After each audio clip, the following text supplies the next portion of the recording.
Something huge is brewing in Minnesota as an impending ruling will decide the fate of a Vikings superstar and what it means for other players at the position. And a recent draft bust seems likely on his way out of the Twin Cities before the end of next season.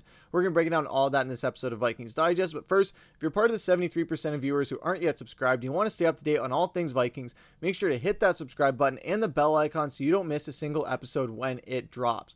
And with that, let's hop into the first topic of the day, which is the Addison Case. So Alec Lewis is in the Athletic the other day talking about the Addison case going on right now, saying that he has a July 15th trial as a byproduct of a DUI citation last summer, and he could face a 3-game suspension. Now, this won't catch the Vikings off guard. They've known this could be a possibility, as have Vikings fans, and it places further emphasis on their need to run the ball effectively. Justin Jefferson and TJ Hawkinson will serve as the primary targets, while Jalen Nailor's role will increase. Rookie receiver Ty Felton could also see significant time during this span. And if you guys aren't aware of what happened, this is in reference to an incident that happened in July 2024 of last year, where Addison was found asleep at the wheel at LAX airport. He's accused of driving under the influence of alcohol and driving with a blood alcohol concentration in excess of the legal limit of 0.08%. Both are misdemeanors. The related complication comes from the NFL's substance abuse policy. Baseline punishment for first offense DUI is a 3-game suspension. The NFL's procedure becomes activated by resolution of the criminal case, either a conviction or an admission within the context, for example, entering a diversion program, accepting or deferred education, or pleading no contest triggers a suspension. So this is something that Vikings fans have been very much aware of and have kind of been very weary of. And this is exactly why Jalen Nailor was extended not too long ago, because the Vikings do see this as something that will likely be happening. And for those first 3 games, they want to make sure that they're locked down, and they didn't want Jalen Nailor going anywhere because they love this guy. He's been very clutch in certain moments where if our guys are locked down with our main ones in the big 3 as far as Jefferson, Addison, and Hawk, he is very reliable as a good checkdown or someone that can sneak out to a wide open route in coverage that is just pressed on those other guys where they double cover someone's going to be left wide open. Odd 9 times out of 10 is Jalen Nailor who is left open on those opportunities. So within that is a big thing where if Jordan Addison's out, we still have a reliable target in Jalen Nailor. And if he's going to get a lot of those looks, that means that Ty Felton is going to be that guy that's able to sneak wide open on those plays, as well as Rondale Moore, which his health is another concern as well. But he's going to be getting a lot more opportunities if all of this does come to pass with Jordan Addison. But Minnesota faces the Chicago Bears at Soldier Field, to open the season before hosting the Atlanta Falcons and Cincinnati Bengals at home at weeks 2 and 3, respectively. And while it is not necessarily a murderer's row sort of lineup, all 3 opponents are capable of contending for the playoffs in 2025. As such, should the league suspend Addison for 3 contests, his contributions are likely to be missed. Now, on paper, you guys are probably looking at those matchups saying we don't necessarily need Addison for those because those defenses aren't anything to really be scared of, especially with Cincinnati and their Swiss cheese defense. However, these are 3 teams that their offenses can be very high powered. So it could be a matter of, doesn't matter how good the defense is, we could be in a shootout in these games. We want to make sure that we have all our offensive weapons firing on all cylinders. Now with that, if we don't have Addison for it, it does bring a bit of a roadblock, especially when you look at the production that he's been able to bring ever since he came into the league 2 years ago. He's got 20 touchdowns. There was a rushing touchdown, so that's why it's not in the receiving one. But still having back-to-back seasons of 10 touchdowns and as well as nearing 1,000 yards each season, getting 911, then 875. This is a guy that even when he is not on the field, he definitely makes a splash once he's back on there, no matter how many games he's playing. You see there that even in 15 games, he managed to get 875 yards on 63 catches. Not as many as the season beforehand, but he didn't play as many games as the season before. But this is a guy who you feel his presence on the field, and it brings a lot of relief to Justin Jefferson as well, where it doesn't bring a lot of as much focus to him. There still is going to be a lot of focus on Jefferson. Don't get me wrong. Who isn't going to give him a lot of deep, like double coverages and things like that and trying to press him?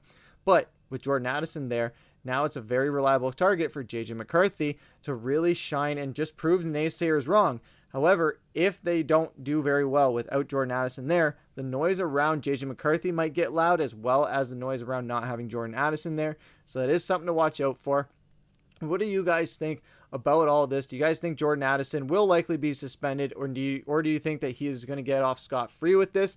and we won't have to worry about any of that for the first 3 games of the season. Let us know what you guys have to say down in the comments below, but that's going to take us into our second topic of the day, which is a Vikings bust heading out the door. So on the Viking Age, there was an article by Ryan Heckman. If you guys want to go and check it out, I'll link it down below. But he was saying that Brian Asamoah may be off the Vikings roster after just his rookie contract. This league is all about what have you done for me lately, and we know it. In just 3 seasons, Asamoah has appeared in 46 games, and he's tallied a total of just 30 tackles, with none of them coming for a loss. To say he's been a disappointment would be an understatement. A 3rd-round pick is supposed to be better than this, and all Asamoah has been able to do is become a regular on special teams. And this was a guy who came out of the draft with a very high upside and a lot of hype around him, but it hasn't necessarily panned out, especially when you look at his defensive snaps. His defensive snaps have gone from 11% as a rookie down to 4% in his second season and just 3% last year. Meanwhile, he's played at least 61% of snaps on special teams in all 3 seasons. Special teams regular is not exactly what you're bargaining for with a 3rd-round pick. Sure, he's not off the roster yet, but he has been the defensive contributor many thought would be, or hasn't been, I should say.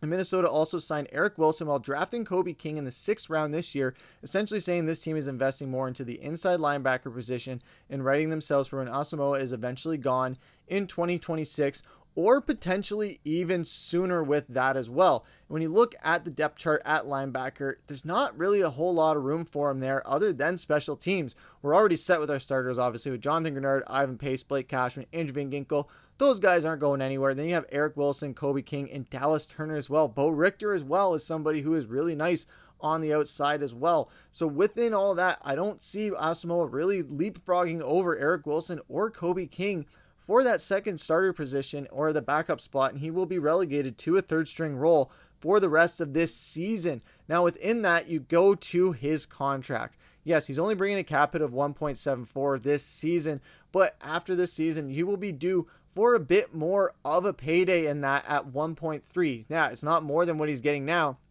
It still is some money that Minnesota doesn't necessarily need to spend on a guy that they can just keep on special teams.